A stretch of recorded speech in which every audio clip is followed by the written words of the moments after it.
Hi guys, in this video I will show you how to reset TP-Link Tapo C100 camera.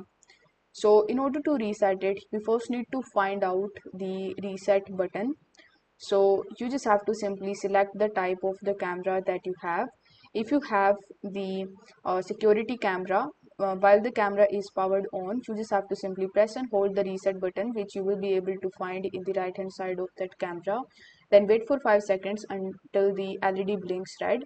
The camera will reset and reboot.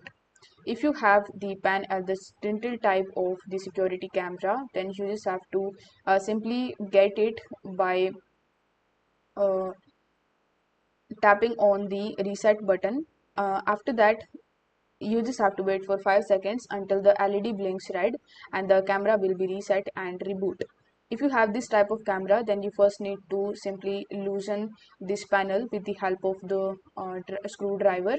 After that, you will be able to see the reset button, which you need to simply press and hold.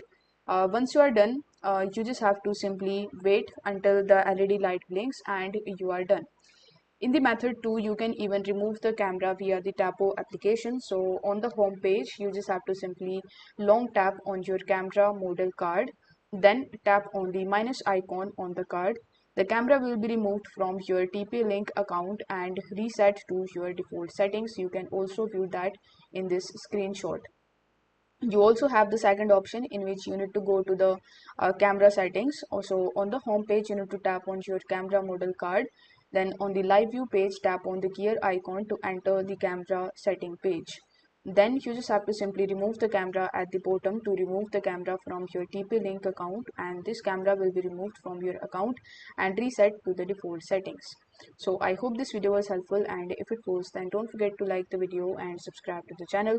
Thank you so much for watching.